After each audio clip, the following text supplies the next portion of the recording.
the Kolkata Knight Riders and the Rajasthan Royals in Kolkata. Now remember, the Rajasthan Royals yesterday won a great game at the Wankhede. A lot of confidence from that they will take into KKR. And KKR, I mean, the fact is that KKR is a good team. There's a good team in the 11. Obviously, their concern has been that if they had injuries, they didn't have that much of a squad, or the reserve wasn't that big. But a good sign from the previous game is that Andy Russell actually did bowl 4 overs, and they will be super happy about that. Yeah, he bowled 4 overs, having been on the ground about 4 times as well. So I don't think he's fit. He struck a few nice balls as well, so he got his batting eye back in. Look, KKR are a good team, no question. And you know, the Fortress Calcutta venue, Eden Gardens, they're very difficult to beat. Their record there is fantastic. Got a good bowling attack. It's all on the day. I mean, they're up against the Rajasthan team, the form team, or the form player, should I say, in Josh Buttler. And you'd always sense that, you know, can Josh Butler's kind of form continue? Can he carry on, get another 50 at the top of the order? Can he be knocked out again in a game of T20 cricket, having opened the batting? You know, that can't carry on forever with the way that he plays. He's just such a risk taker, which is great to see. But you feel that one day that one of those middle order players of the Rajasthan Royals will have to get them out of potentially not the best start that they've had in the last 2 or 3 games. And whether it's tomorrow night, whether it's the game after, one thing's for sure is it's pressure time. You did say yesterday that Rajasthan Royals should put Joss Buttler as one of the owners of the team. In fact, Ramesh Srivats from Fandromeda, who we had as a guest on our show last week, tweeted out last night right after the show. I checked it. He said they should rename the team Rajasthan Royals. Rajasthan Royals. Mr. Srivats, we bow down to you. Well done. That was quick reaction time. That was very well done. Your thoughts on Rajasthan Royals taking confidence from yesterday's game into Eden Gardens tomorrow? Well, I see one change in that playing 11 for sure. I think Darcy Short will certainly miss out, and they'll probably go with Ish Sodhi in this game, and that will bring about, I think, 2 changes. You know, they might then rest Shreyas Gopal and get probably either Rahul Tripathi or Prashant Chopra. One of them. They don't have that many Indian batsmen. So that's the possible change for tomorrow. But I think on Eden's wicket, this bowling lineup will have a ball. You know, they'll really enjoy bowling on this track. Ben Stokes looked good in the last game. Jofra Archer, they got 4 quicks and Stuart Binney to support. So I think, you know, they can actually just continue with the seam option on that track, and that wicket does help seam up bowlers. So I think that's something which will be interesting to watch in tomorrow's game. Yeah, and the good thing for Rajasthan, their games are coming quick and fast. You know, on this winning run, it's great when you're winning. You don't feel the aches and pains in your body. You just get on the plane, get to the next venue, right, let's go again. On the other hand, you know, someone like Kings, they'll be feeling every single ache and pain in their body at this stage, because when you lose, you do get that extra bit of pain in the body. But they didn't spend that much time on the field today to get any aches and pains. No, they didn't, but they'll certainly be hurting upstairs, because they'll know that they've been frazzled mentally as much as obviously their skill levels. It's a mental game. Even T20 cricket, it tests the mental capacity of any player, and the Kings 11's teams, for some reason, after that break, it's I don't know where they went, but it must have been hot, because the brains got frazzled. Faded. Had to put that in somewhere. Well, so just one thing before we move on to KKR about Rajasthan Royals. I'm sure we're all in agreement. The openers are Joss Buttler and Ajinkya Rahane.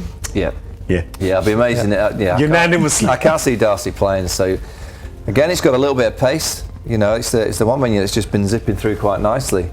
So you'd fancy someone with such a good technique in Ajinkya Rahane just to play and just stand up and play orthodox cricket strokes. And you know, I've seen quite a few orthodox players score some nice scores at that venue, so I'd say just go out and bat. And as I said last night, give one to Joss. Joss, you have a go. Yeah. You carry on with your form. Yeah, you do that. Zach, they also have a player called Klaasen, who we saw in South Africa. Big hitter, of course. They tried to make him open the innings in the first game that he did, because Rajasthan just likes sending people up to open. So they did that there. He's a good middle order option as well. I mean, we've been talking about yesterday, why Darcy Short, why not get in Klaasen here so that Rahane can be at the top with Buttler? The call which they'll have to take is basically they want strength in the batting lineup or the bowling. They go with the batting is tried and tested formula, Ish. because Ish Sodhi, whatever games he's got, you know, he's done some good performances. Yeah. So I think, you know, that's something which RR should stick to.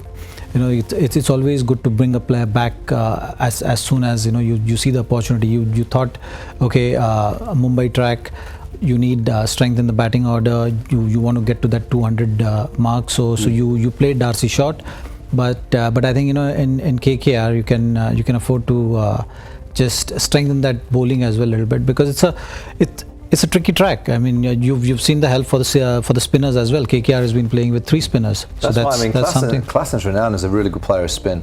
So when he went to the top of the order, I was really surprised, because he's renowned for South Africa batting in the middle and playing all these trick shots against the spin. That is one option they may go tomorrow, because of Narayan and Kuldeep Yadav being so good.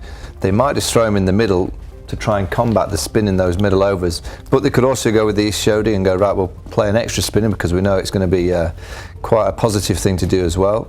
I'd be flicking. I wouldn't know which way to go. I'd have to get to the venue and have a look, because either way you could argue for and against for both players coming in for Darcy. I just don't see Darcy playing. Yeah. And the weather forecast is also not that great, so that also might play a crucial role in deciding that playing 11 for sure for tomorrow's game, because it's meant to rain in the daytime, and it's hopefully going to clear by the evening, but you never know. You always end up getting the rain playing spoil sport, not just to one game, but as a result to the entire table and then the entire qualification process. So what happens to the table if it rains? What happens to the table if it's a washed out game? We'll show you the table, and I'll tell you what happens if it's a washed out game, right? So it becomes 1 point each for the two of them, right? Which means that both KKR and RR then go to 13 points, right? You didn't have a 15-point scenario earlier, did We you? didn't have a 15-point scenario. We should think of one tomorrow. Yeah, we might have to. We should. Well, we will need things to talk about if it rains. So that's the thing we have for tomorrow. Let's have a look at the KKR lineup as well. And the KKR lineup has not been making that many changes. Of course, they also have a smaller squad than a lot of the other teams, but just with 19 players, but they've been playing with a core of 14-15 players. And there you go. You saw Jamon Searles. Have I said his name right now? I think you got it right. I think, yeah. I liked him. Yevon Searles. Yevon, yeah. Yevon. I liked him a lot. I thought he was just in the game. He gave away a lot of runs when he was bowling, but he was just cool. in the. He was in the game. He looked cool. Yeah, I'm not sure how good he is, but he looked cool. You gotta have one guy who looks cool in the team. Yeah, absolutely. KKR has been making that just one change. They tried Mitchell Johnson, then Curran came back, then Mitchell Johnson played, then Curran played, and I think then Mitchell, then Curran, then Mitchell, then Curran, then Mitchell, then Curran. Yeah. And now, but who's due again? That means Curran comes in, does he? I don't know. They've added this. They've thrown this third one into the musical chairs, and we don't know how to decode this anymore. Depends on which one gets around the chairs quick enough. Yeah. I think he'll be quick. Cameron Delport has not got a game as yet. Prasidh Krishna, of course, has got picked on the India A tour as well, so he must be feeling good and confident. So you don't. I mean, have you seen Prasidh Krishna before this? Had you seen him? Or you just saw him in the IPL the first Just time? in the IPL, yeah. Oh, okay. He's been impressive. Nice tall arm action, getting good bounce, and he's been handling the pressure well. I think that one thing which stood out is his temperament. He was very unfrazzled by the whole IPL crowd pressure. That does play a part, I think, and he's been playing in Karnataka Premier League, so that hasn't really got any exposure in terms of playing in front of big crowds. And Eden is a big ground, big stadium, lot of people, and a lot of emotions actually from the crowd. So he's been dealing it with it well.